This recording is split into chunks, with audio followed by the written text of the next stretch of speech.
지난 시간엔 저희가 전도서 6장을 통해서 헛된 것들, 헛된 생명들을, 그러니까 우리 지금 주어진 삶에 대해서 감사하면서 헛된 욕망에 사로잡히지 말고 주어진 것에 감사하면서 살자고 이야기를 했습니다. 왜냐하면 욕심은 끝이 없기 때문에 그 욕심에 사로잡힌 우리의 인생은 늘 불행할 수밖에 없다. 이런 이야기를 저희가 했습니다. 오늘은 이제 전도서 1장부터 14절, 전도서 7장 1절부터 14절까지의 말씀을 다루려고 합니다. 사실 전도서가 7장이 제일 길고요.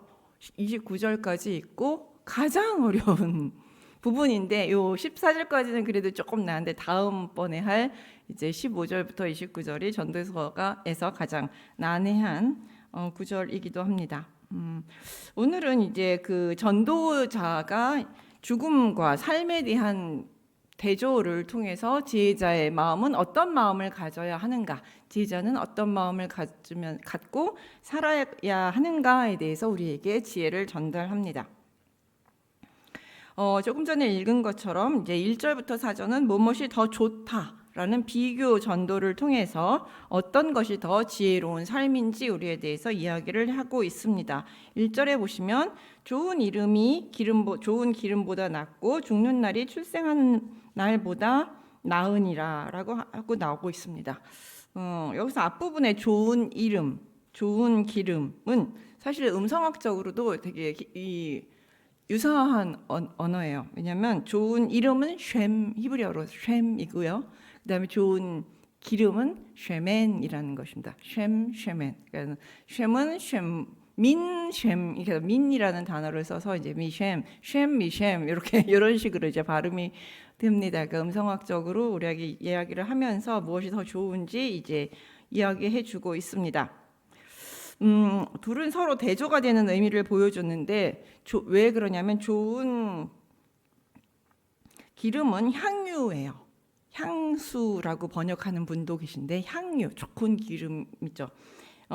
공기 중에 날아가 버리고 사라져 버려요. 그래서 향이 있다가 사라져 버리는 특징을 가지고 있습니다. 그러나 이름은 어때요?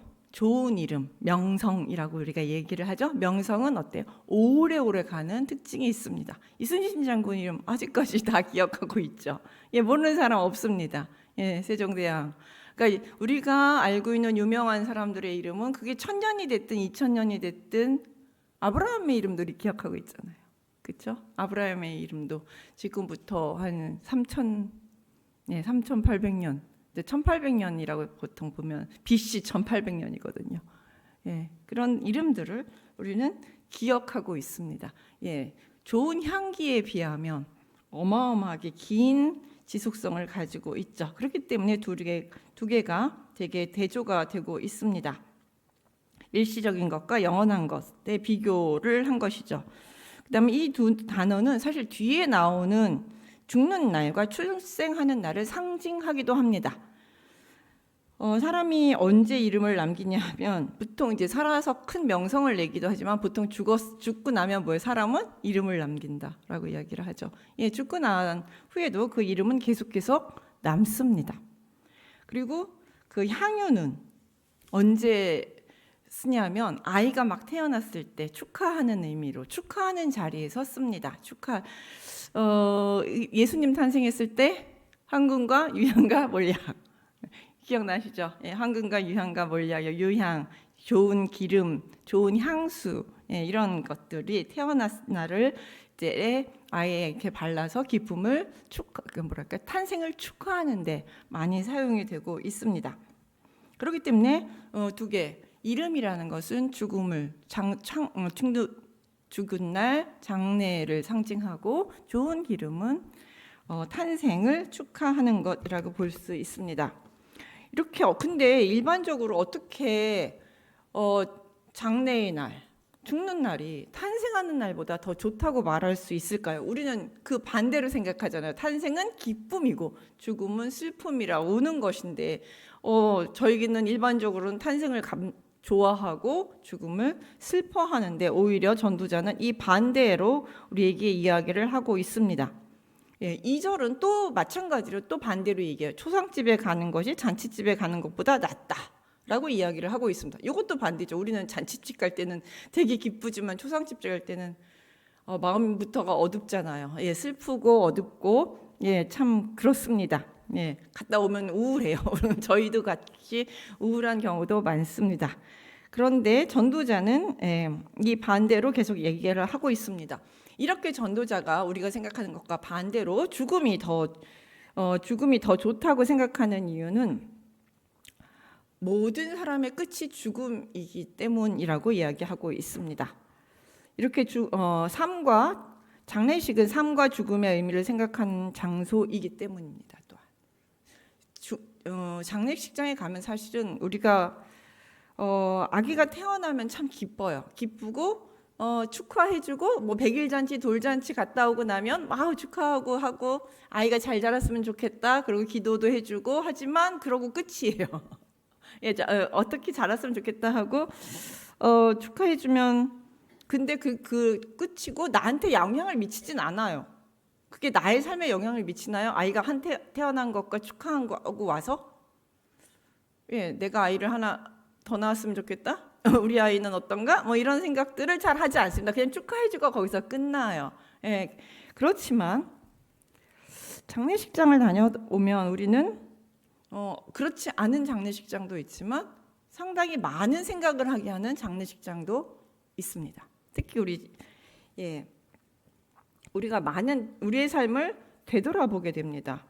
어떨 때는 그 고인의 죽음을 접하면서 고인에 대한 기억들이 나고 그분의 삶이 생각이 나면서 그분과의 삶이 어땠는지 생각하고 또 내 삶을 되돌아보게 되는 것이죠. 그래서 나도 참 잘 살아야겠다.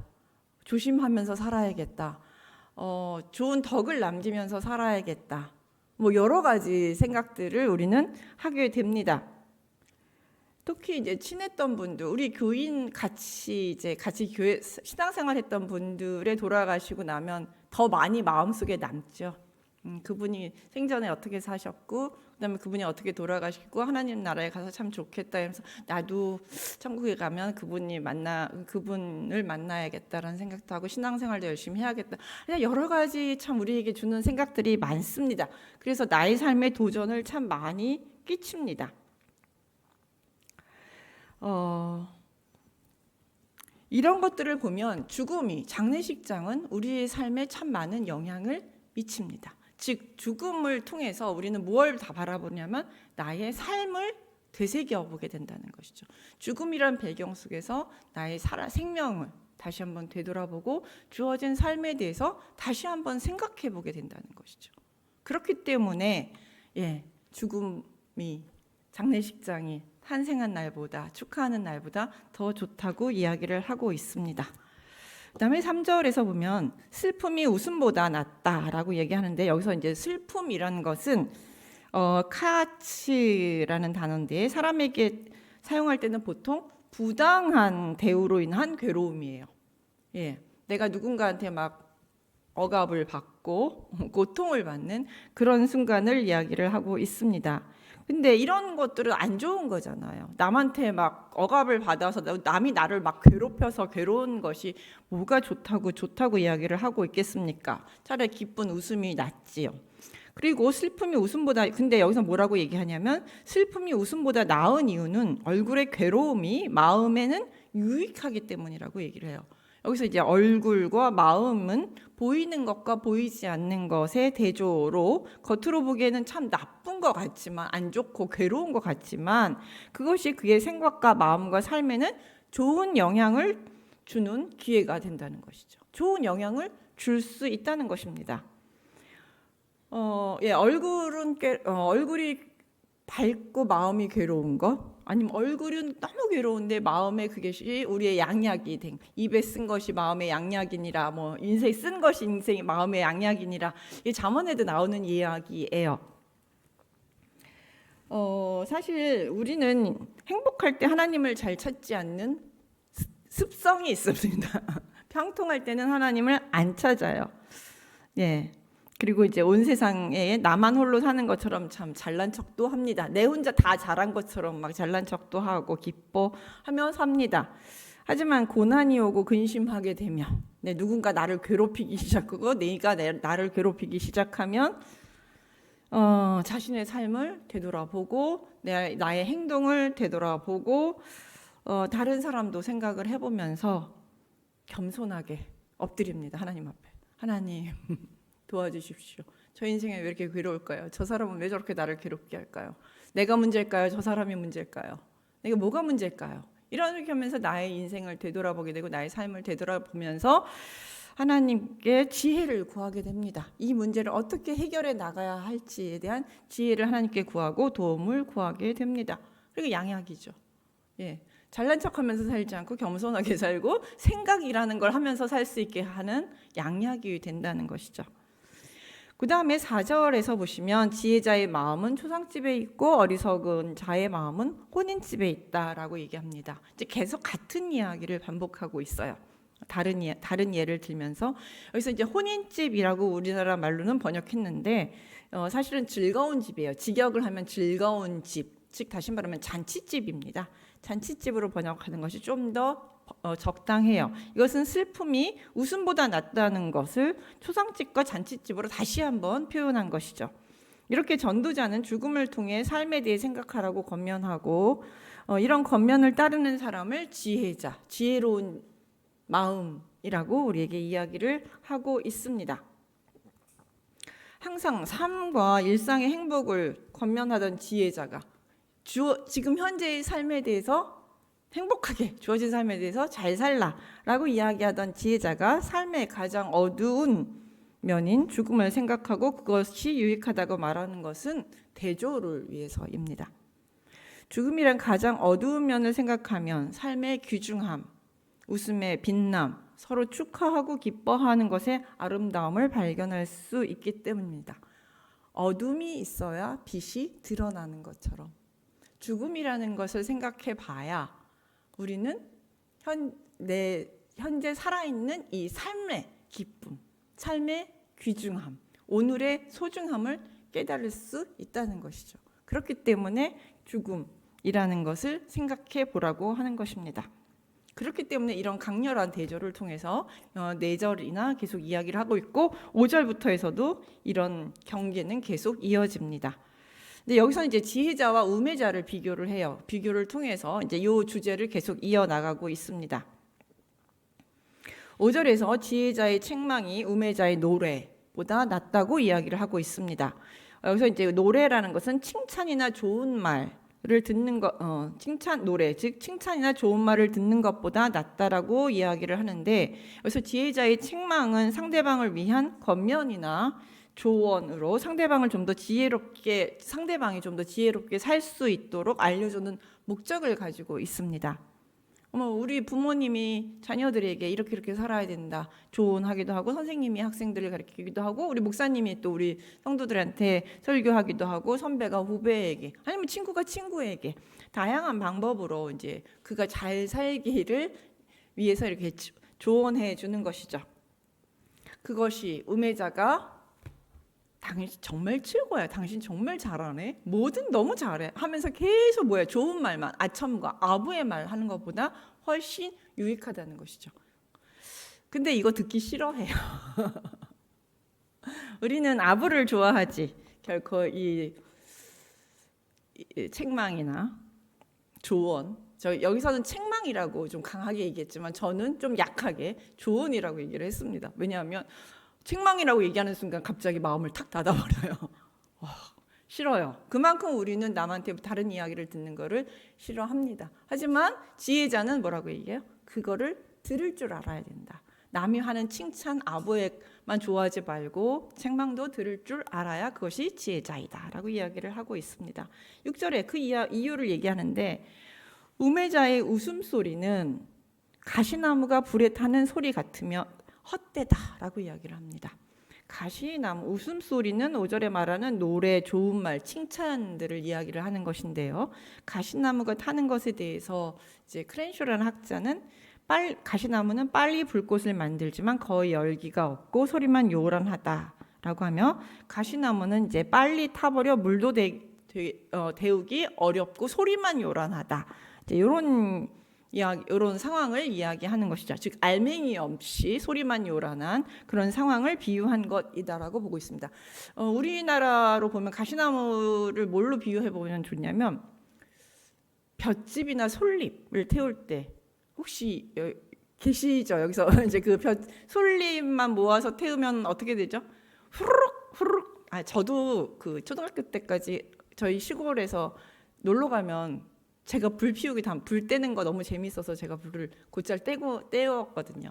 그러면 이제 처음 불 떼울 때는 솔이나 짚으로 불쏘시개로 이제 해놓고, 그 다음에는 이제 그게 불쏘시개가 어느 정도 되면 나무 같은 걸로 넣어서 물을 끓이거나 밥을 하게끔 되죠. 그 솔잎으로 불 태우면 어마어마하게 많은 솔잎을 넣는다든지 불 계속 엄청나게 나와요. 힘이 없어요. 얘네들은 그냥 후루룩 타고 없어지고, 솔잎은 타룩 타고, 그러니까 따다닥 따다닥 소리는 나면서 없어지고 하는 그런 특징을 가지고 있습니다. 그러니까 잠시 기분 좋게는 할 수 있겠지만 인생을 잘 살게 만드는 데는 큰 도움이 되지 않는 것이죠. 그렇기 때문에 우매자의 칭찬은 헛되다고 전도자는 이야기를 하고 있습니다. 예전에 근데 이것과 반대로 우리 유행하던, 요즘도 그 말을 가끔 쓰기는 하지만 요즘은 좀 덜 써요. 칭찬은 고래도 춤추게 한다. 이런 말이 있죠. 한때 이제 그래서 칭찬하기 운동이 일어나기도 했습니다.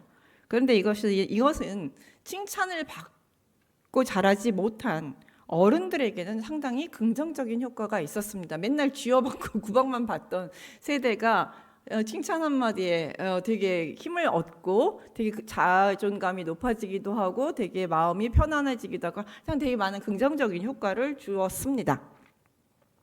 하지만 이게 이제 아이 세대에서는 또 영향을 끼쳤는데, 칭찬만 계속 해주는 거죠. 칭찬은 고래를 춤추게 한다니까 아이한테 계속 어렸을 때 너 정말 잘해 칭찬만 계속 하다 보니 오히려 이렇게 칭찬만 듣고 자란 아이는 불안도가 높다고 합니다.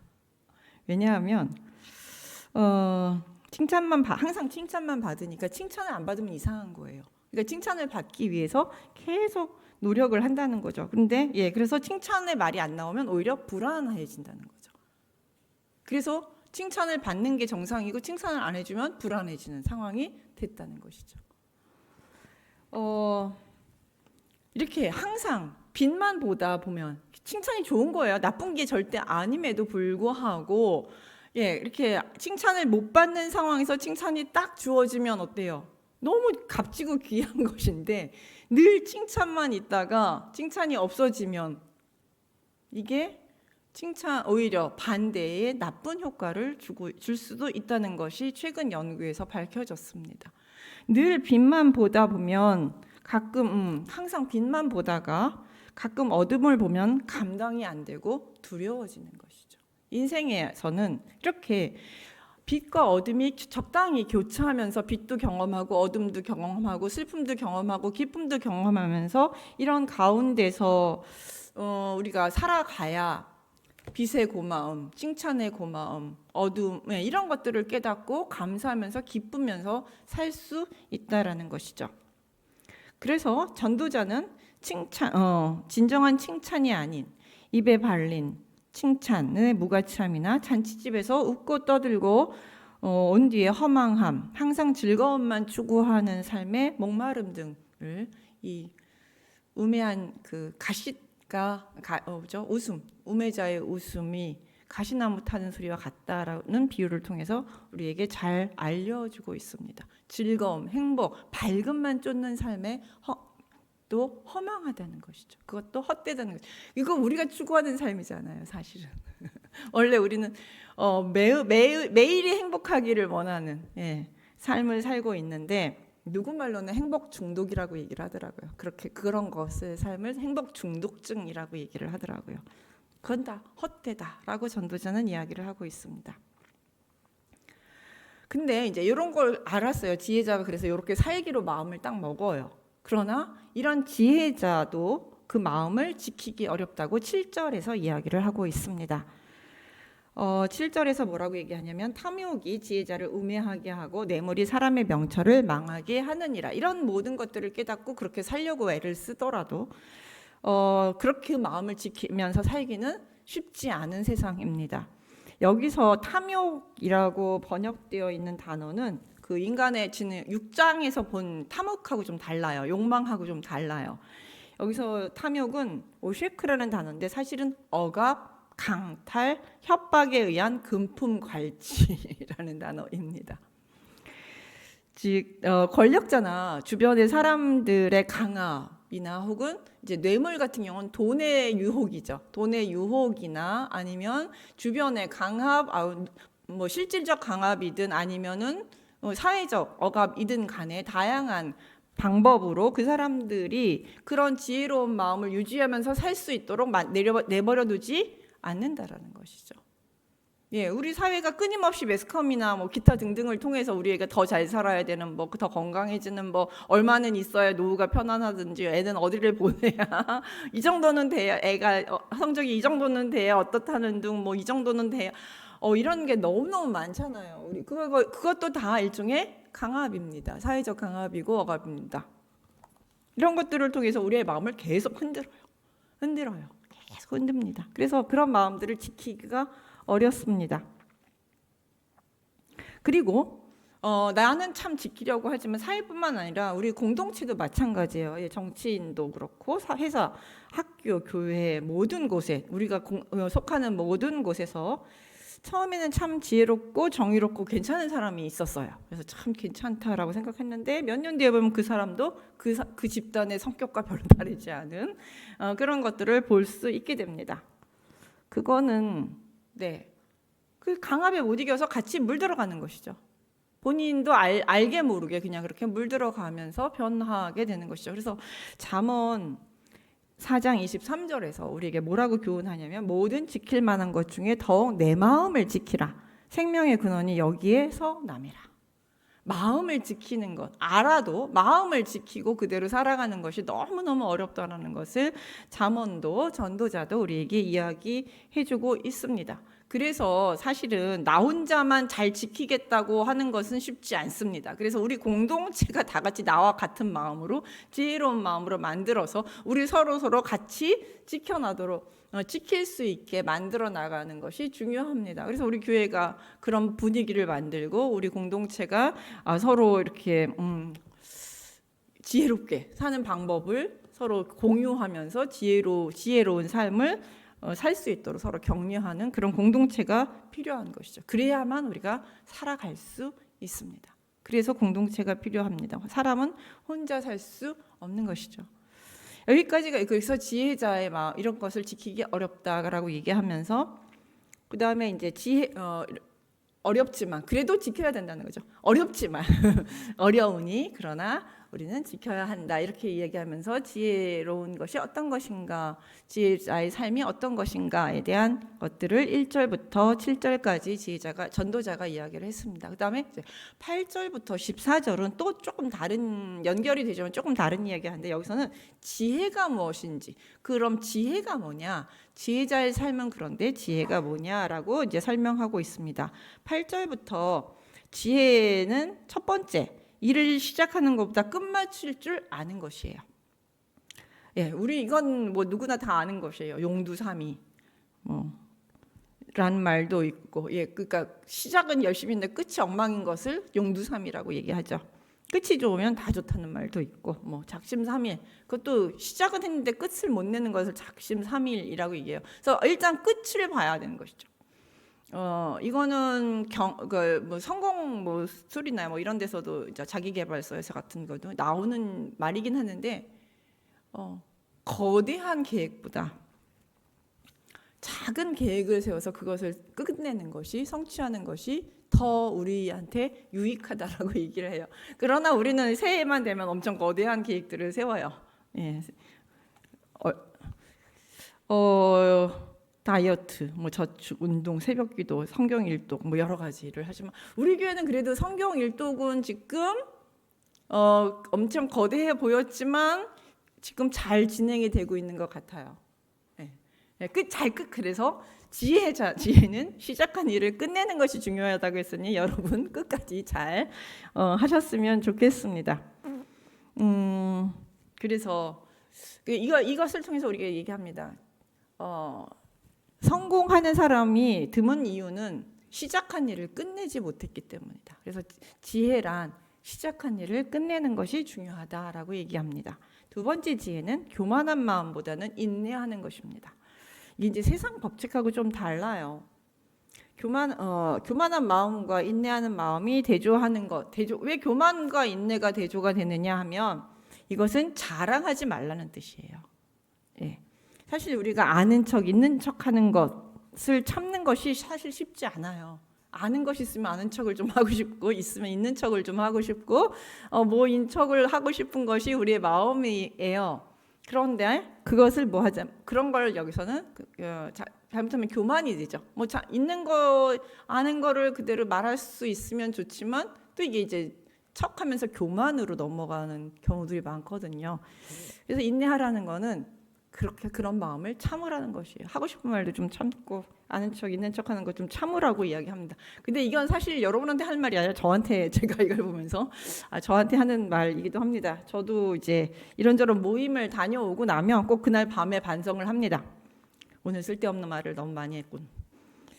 그렇게 해서 반성을 하고 다음부터는 말 조심을 좀 해야지. 말을 많이 하지 말아야지. 이런 말은 하지 말아야지. 이런 자아 비판을 종종 합니다. 근데 쉽지가 않아요.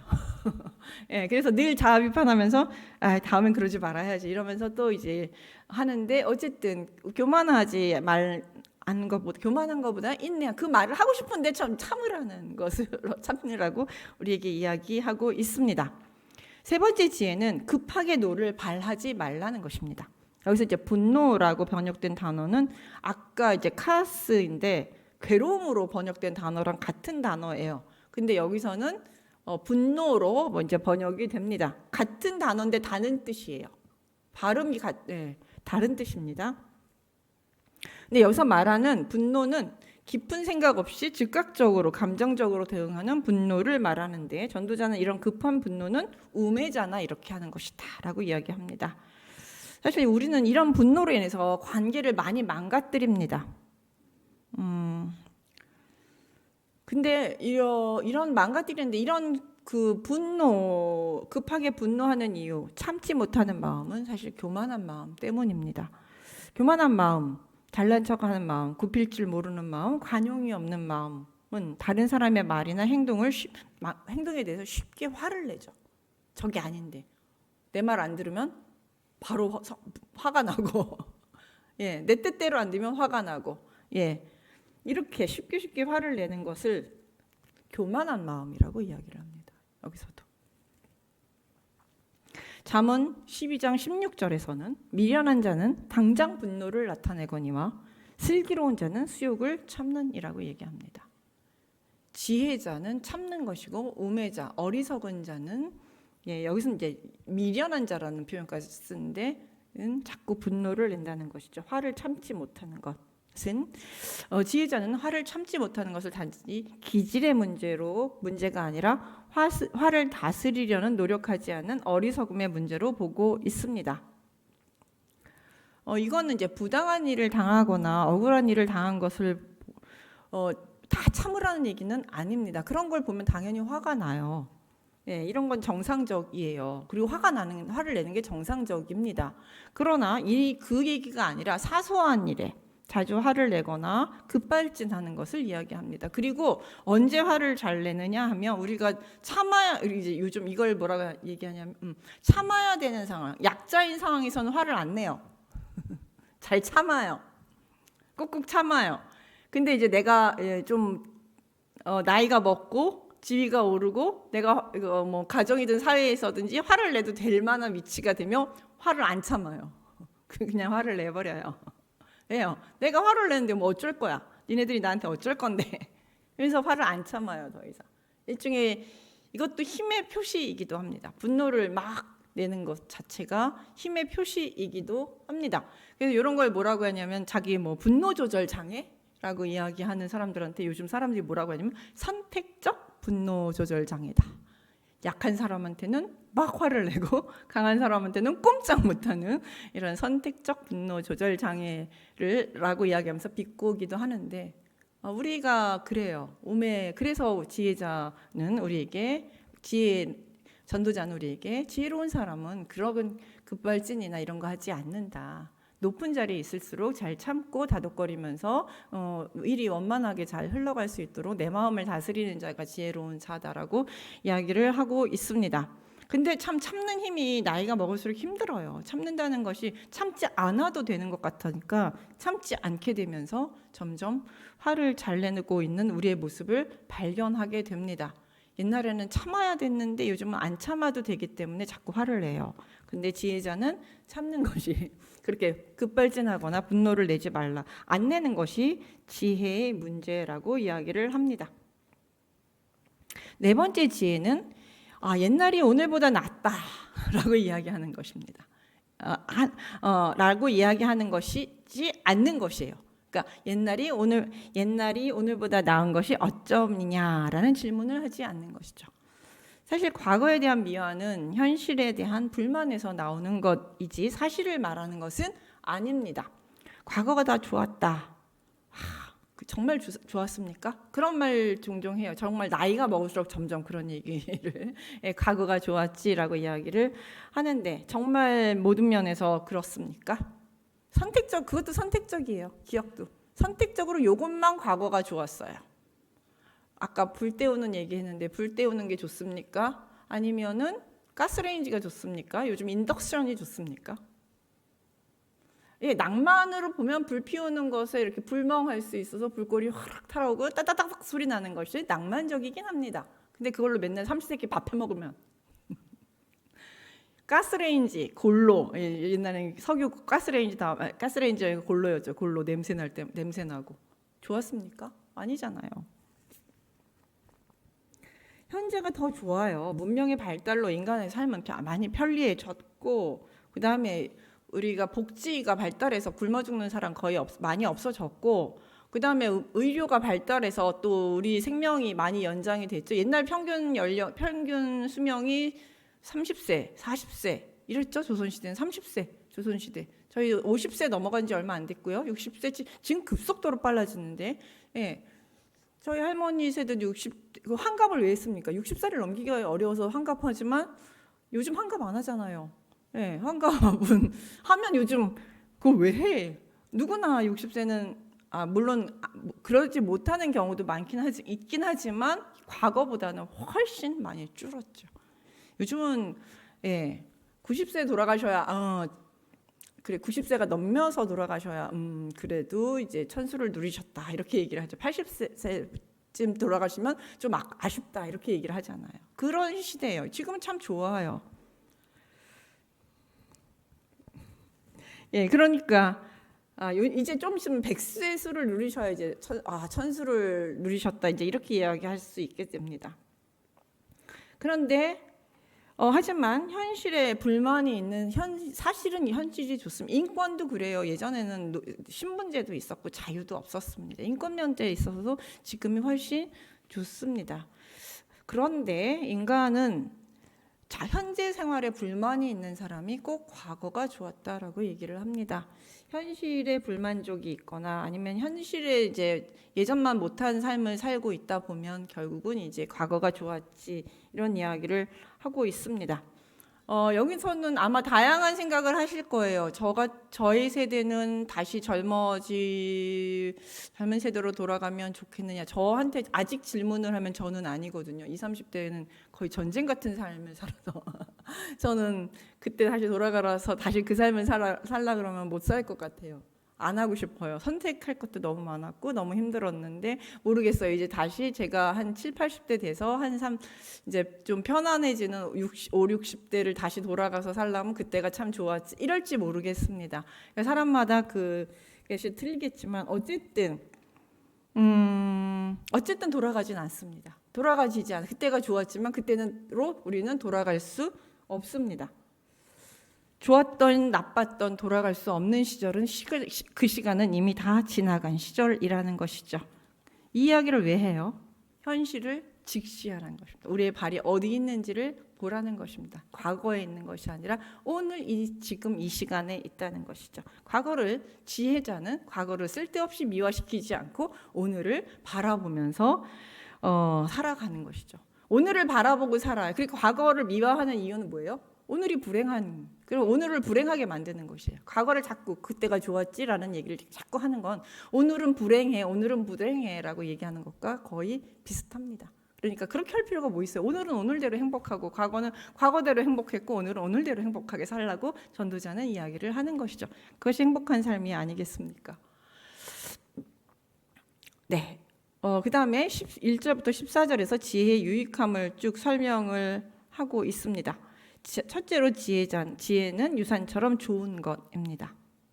특히 해를 보는 자에게 유익이 된다고 합니다. 해를 보는 자는 해 아래서 사는 사람을 이야기하는 것이죠. 그리고 유산은 부모나 조상으로부터 물려받은 것이죠. 이게 이제 돈일 수도 있고 지혜일 수도 있고 유형 모양의 자산을 이야기를 하고 있습니다. 근데 여기서 전도자는 12절에서 돈보다는 지혜의 유산이 훨씬 더 좋다고 이야기를 합니다. 여기서 그늘이라는 표현을 돈의 그늘, 이제 지혜의 그늘이라는 표현을 쓰는데 그늘은 보호를 뜻하는 것이거든요. 여호와의 날개라는 것과 비슷합니다. 근데 돈보다는 지혜의 보호가 훨씬 더 유용합니다. 왜냐하면 지혜는 지혜자를 살리기 때문입니다. 구약의 전통에 따르면 지혜는 하나님을 경외하는 것이죠. 하나님을 경외하는 것, 하나님께 어려움이 있을 때 하나님을 의지하는 것, 그것이 생명입니다. 계속 잠언에서 얘기하는 것이 지혜는 생명이다. 지혜자는 생명의 길이 있다. 지혜를 얻는 자는 생명을 얻을 것이다. 이런 이야기를 계속하고 있습니다. 그래서 13절에서 전도자는 이제 이런 이야기, 지혜가 어떤 것인가라는 것을 계속 이야기를 하면서 마무리로 우리의 시선을 하나님께 돌립니다. 우리의 삶 자체가 하나님이 주신 것이라는 것이죠. 13절에 하나님께서 행하시는 일을 보라. 하나님께서 굳게 하신 것을 누가 능히 곧게 하겠느냐. 우리가 사는 이 그러니까 힘든 날, 굳게 한 거, 힘든 삶을 얘기하는 것이거든요. 곧게 한 거는 하나님이 펴신 형통한 삶이고 굳게 한 거는 어려운 삶이에요. 이렇게 하나님께서 우리에게 주신 어두운 삶, 힘든 삶은 그것도 하나님이 주신 거라는 거죠. 그걸 우리가 함부로 이렇게 인간의 힘으로 펴기는 어려워요. 그냥 그대로 주어진 대로 살아가야 하는 것입니다. 그냥 그것은 좋든 싫든 인간이 바꿀 수 없다는 거 그냥 인정하고 그 안에서 어떻게 하나님을 의지하면서 살 것인가를 우리는 고민을 해야 되는 것이지, 왜 나한테 이런 삶을 주셨느냐고 한탄하면서 원망하면서 살아도 아무 의미가 없다는 것이죠. 하나님이 창조주이시잖아요. 하나님이 우리의 인생에게 주신, 우리의 생명을 주신 주권자이시잖아요. 그렇기 때문에 그렇게 그 주어진 삶을 겸손히 하나님의 도우심을 구하면서 살아가는 것이 지혜자라고 얘기합니다. 우매자는 원망만 하고, 아니면 이 구분기를 인간적인 방법으로 풀어보겠다고 5만 가지 일을 다 하고, 구수로 풀어보고 점술로 풀어보고 5만 가지를 다 해보지만 결국 할 수는 없습니다. 그게 안 되는 것입니다. 그냥 그러다가 절망해버리죠. 그러므로 지혜를 가진 사람이라면 하나님께서 주신 형통한 날에는 기뻐하고 공고한 날에는 되돌아보아야 합니다. 이게 14절의 결론입니다. 지혜자라면 주신 형통한 날에 기뻐하고 공고한 날에 되돌아봐야 된다. 여기서 되돌아보다라고 하는 것은 관찰하다입니다. 아까 장례식장 죽음에 가서 계속 생각하다는 거죠. 그 사람에 대해서 생각하고 죽음이란 무엇이든 생각하고 그 다음에 생각하면서 우리가 유익을 얻는 것처럼 공고한 날도 계속 생각을 하면서 이것이 하나님의 뜻이 무엇이 있는가, 여기서 하나님이 어떻게 역사하시는가, 나의 삶에 주는 유익이 뭔가, 이런 것들을 생각해 보라는 것이죠. 인간의 삶이란 사실 오늘은 형통해도 내일은 공고한지 알 수 없고, 오늘 공고해도 내일은 형통한지 알 수 없습니다. 꽃길만 있는 것도 아니고 가시밭길만 있는 것도 아니에요. 행복과 불행이 이렇게 시줄과 날실처럼 쭉 엮여서 짜여져 가는 것이 우리의 인생입니다. 그러네. 그러니까 우리는 그 행복과 불행 속에서 이렇게 인생들을 짜 나가요. 그러다 보면 그래서 그런 삶이라는 것을 그냥 인정하고 그냥 하나님 기쁨을 주시면 그날은 기뻐하고 하나님이 힘든 날을 주시면 또 하나님 앞에 엎드려 기도하면서 그렇게 우리의 삶을 하루하루 살아나가는 것이죠. 그렇게 해서 인생의 천을 짜 나가는 것입니다. 쭉 살다 보면 어떤 사람의 인생은 어두운 색깔이 많아요. 누구의 인생은 어두운 색깔이 많은데 근데 그 중간중간 밝은 색들이 있죠. 몽땅 까만 인생은 없습니다. 까만 천으로 나타나는 인생은 없습니다. 까만 천이지만 어두운 천이지만 군데군데 밝은 빛들도 있습니다. 그 밝은 빛이 아마 더 빛날 거예요. 근데 누구의 삶은 좀 밝은 색깔이 많아요. 근데 것도 밝은 색깔만 있진 않습니다. 어두움이 군데군데 무늬처럼 들어가 있습니다. 물론 우리가 이런 삶을 살고 싶긴 해요. 근데 말하잖아요. 하나님이 그건 하나님의 주권에 달린 문제지 우리가 원한다고 되는 문제 아니니 그건 순응하라고 이야기합니다. 그렇게 그래서 나는 저 밝은 삶의 군데군데 어두운 천처럼 살고 싶지만 나의 삶은 어두운 천의 밝은 빛이 군데군데 있는 삶일 수도 있습니다. 그러나 전도자는 우리에게 얘기합니다. 지혜로운 자는 그걸 비교하면서 슬퍼하면서 사는 것이 아니라 나한테 주어진 그 삶을 기뻐하고 감사하면서 사는 것이 하나님의 우리에게 주신 삶이고 그렇게 주신 삶도 나에게 주신 선물 같은 삶이니 그것도 감사하면서 살면 하나님이 우리를 참 기뻐하시지 않을까 생각하면 천국 갔을 때 밝은색의 검은 이 천이 더 이쁘다고 하실까요? 검은색의 밝은색이 중간중간 끼어있는 삶이 더 이쁘다고 하실까요? 그거는 알 수 없어요. 왜냐하면 어떤 아름다운 무늬를 짰느냐가 더 중요한 거거든요. 그거를 받아서 어떻게 아름다운 무늬를 짜서 아름답게 천을 만들었는가가 중요한 것이지 밝은 색이냐 어두운 색이냐는 그닥 중요하지 않습니다. 물론 삶의 난이도가 좀 다르긴 해요.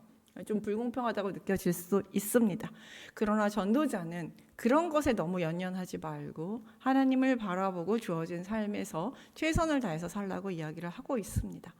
그래서 전도자는요 헛되다라고 이야기하는 거, 이 세상이 헛된 것이 아니라 이 세상에서 주어진 삶 속에서 최선을 다해서 어둠도 있고 빛도 있지만 그 속에서 어둠 속에서도 교훈을 찾아가면서 빛은 빛대로 받으면서 그렇게 기쁘게 살라고 우리에게 오늘도 이야기하고 있습니다. 기도하겠습니다.